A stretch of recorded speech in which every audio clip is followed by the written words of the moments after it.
కేవలం సర్టిఫికెట్ మాత్రమే కాదు, రియల్ టైమ్ AI నాలెడ్జ్ తో మీ IT డ్రీమ్స్ నెరవేర్చుకునే golden chance V Cube software solutions.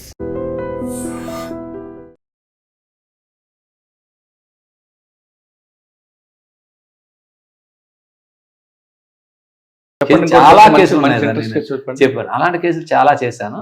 చేస్తాడు నాకు ఏంటంటే అలాగుంటే మాత్రం ఎప్పటికైనా వచ్చేస్తుంది సార్. ఓకే, ఇప్పుడు చెప్పిన కేసు ఇంకా చెప్పండి. ఇప్పుడు నేను ఇక్కడ పూర్ణచంద్ర గారు ఇక్కడ ఉన్నారా, నేను ఈ కేసులు చేస్తుంటప్పుడు గాజువాకలో ఎవరో ఒక నార్త్ ఇండియన్ గ్యాంగ్ వచ్చి తుపాకులతో తండ్రిని కొడుకుని వైపు నుంచి చంపి వెళ్ళిపోయారు.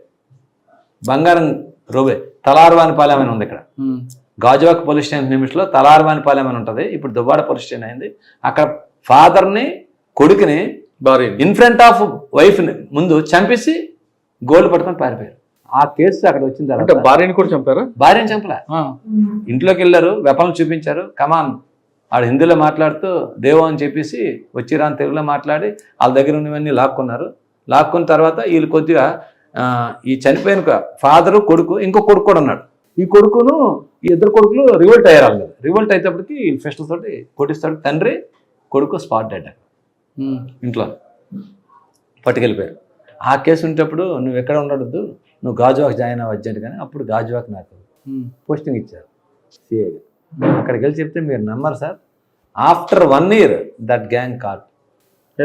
ఎలాగంటే ఇంక అప్పటి నుంచి ఒక టీం పెట్టుకున్నాం, ఫోన్ పెట్టుకొని ఇంకా వెరిఫై చేస్తూనే ఉన్నాం. హిందీ వాళ్ళు ఎలాగుంటారు, పోర్ట్రేట్ పార్లర్ పెట్టాం, వాళ్ళు ఎలాగుంటారు, డంప్ కార్ తీసాం, టవర్లోకి వెళ్ళి తీస్తాం. అలాగలా తీస్తుంటే ఆడు కర్మకాలి మళ్ళీ పరవాడ ఏరియాలో ఒక రాబరీ చేశారు. ఒక జంట వెళ్ళిపోతుంటే steel plant employee wife Paravada police station లిమిట్లో ఆ నాలా పక్కనే ఆ జంక్షన్లో ఆపి తుపాకీ చూపించి లాక్కున్నారు.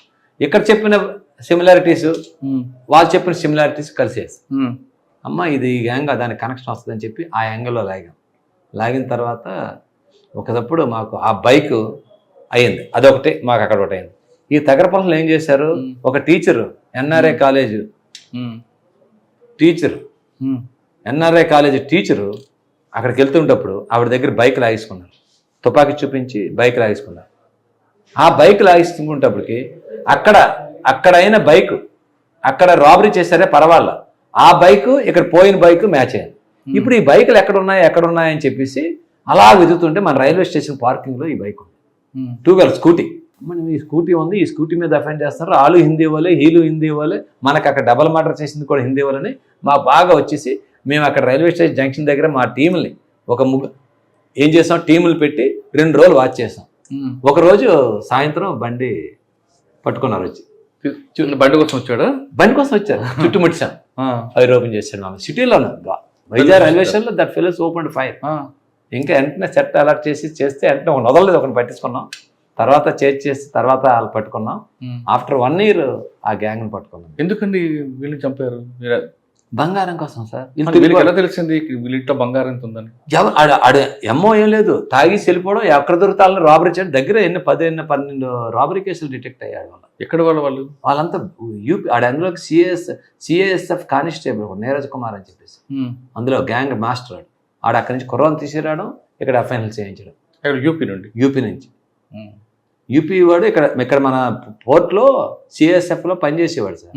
చేసుకుంటూ ఒక ఇంట్లో ఉండేవాడు, పోర్ట్ క్వార్టర్స్లో ఉంటూ అక్కడి నుంచి ఫ్రెండ్స్ని తీసుకురావడం, ఇలాంటి పనులు చేస్తుండేవాడు.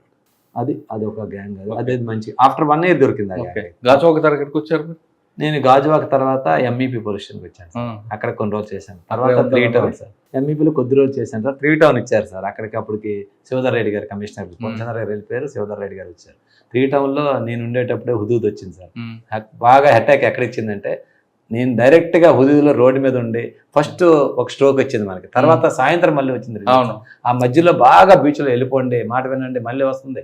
కలెక్టర్ గారు చెప్పారు, సిపి గారు చెప్పారు, మళ్ళీ వస్తుంది, ఫోన్లో పని చేయట్లేదు. నా బండి పట్టుకొని తిరిగి మొత్తం అందరినీ చేశాను. అదొకటి డైరెక్ట్గా ఫేస్ చేశాను. ఆ రాత్రి అయిన తర్వాత ఉదయం సీఎం గారు వస్తున్నారు, మీరు అందరు చేయండి, ఒకరికొకరు ఫోన్లు లేవు, మా స్టాఫ్ని పిలిపించడం. అదొక మంచి ఎక్స్పీరియన్స్ నాకు. తర్వాత అంటే ఎంబీపీ తర్వాత 3 town చేశాను. 3 town తర్వాత మళ్ళీ పిఎం పాలెం వెళ్ళాను. ఇక్కడికి ఈ పిఎం పాలెంలో అప్పుడు అతుల్ సింగ్ గారు కమిషనర్ గారు ఉండే, ఆయన చేశారు. ఇక్కడ కొన్ని రోజులు చేశాను సార్. చేసిన తర్వాత అమిత్ గారు వచ్చారు.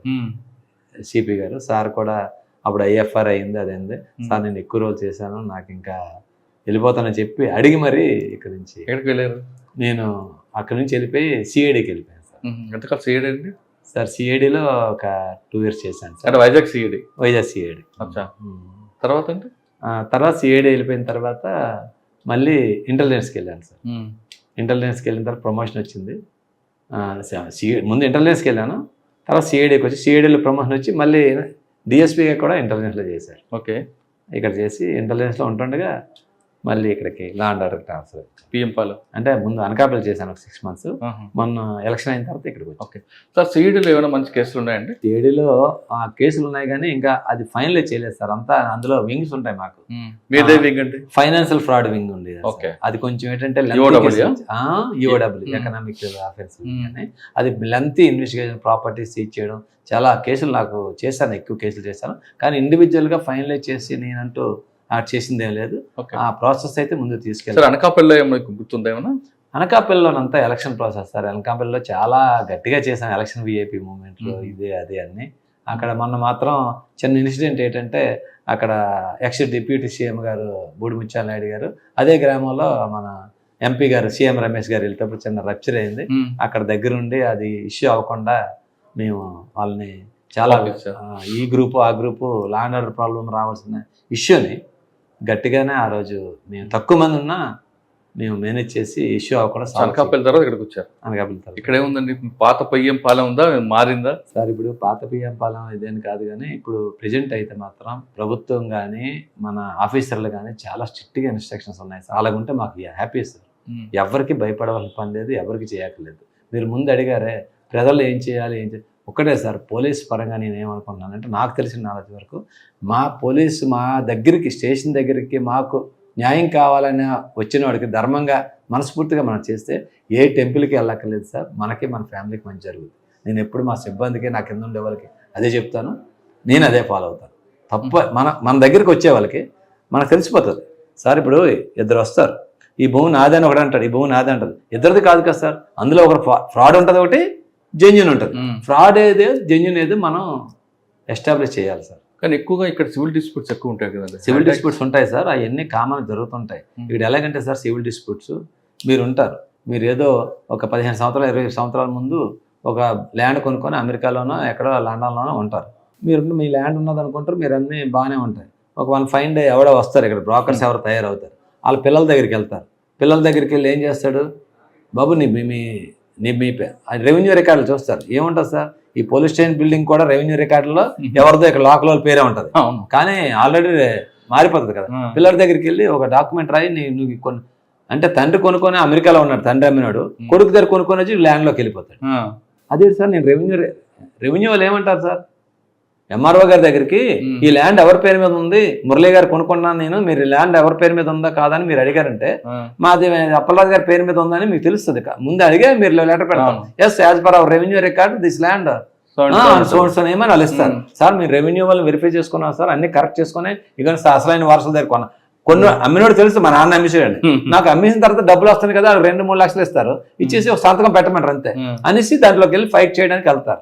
మన వాళ్ళు ఏం చేస్తున్నారు సార్, పోలీసులు మనం అక్కడ వదిలిస్తే ఇది సివిల్ ఇష్యూ, మీరు కోర్టుకు వెళ్ళిపోండి అంటే పాప మన రియల్ గా కొనుక్కున్న వచ్చేవాడు ఎవరు సమాధానం చెప్తారు? అక్కడే మనం ఉండాలి.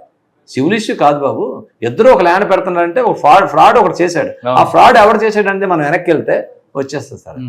అందువల్ల సివిల్ డిస్ప్యూట్స్ అంటారు కదండి, మీకు ఒక ఎస్ఓపి ఉంది, దాని ప్రకారం సార్ ఇప్పుడు ఎస్ఓపి ఉన్నది, అదే ఆఫీసర్ నాలెడ్జ్లో పెట్టాలి, మనం కూడా సిన్సియర్ చేయాలి. ఇప్పుడు సివిల్ డిస్ప్యూట్ బాబు నువ్వు కోర్టుకు వెళ్ళిపోవా, నేనేం చేయాలంటే పాపం నిజం కొనుక్కున్న దేవుడు ఎవరు చెప్పుకోవాలి సార్. కోర్టుకు వెళ్ళాడు, ఇంకెవడు రౌడీ సార్. మరి ఇంకంతే లాస్ట్ కర్మకాలు ఏం చేస్తారంటే వాళ్ళ దగ్గర సెటిల్మెంట్కి వెళ్ళిపోతారు. అప్పుడు ఆయన కొనుక్కుంటప్పటికి అది ఎంత 10 లక్షలు ఉంటుంది. ఇప్పుడు ₹1,00,000 10 లక్షలు కొన్నాలే, కోటి వస్తుంది అన్నట్టు నాకు ఒక 40 లక్షలు లాభం వచ్చింది, నాకు 50 ఇచ్చాడు, అనవసరంగా ఇంకోటి 50 లక్షలు తీసుకుంటాడు.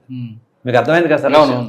అలాగే జరిగిన విషయాలు ఉన్నాయి. కాకపోతే అంటే ఇప్పుడున్న ఆఫీసర్ కూడా దానికి ఒక ప్రీ లిటిగెన్సీ సెల్ అంటే ఒక సెల్ ఓపెన్ చేశారు, అవన్నీ అక్కడ పంపిస్తున్నారు, వెరిఫై చేస్తున్నారు.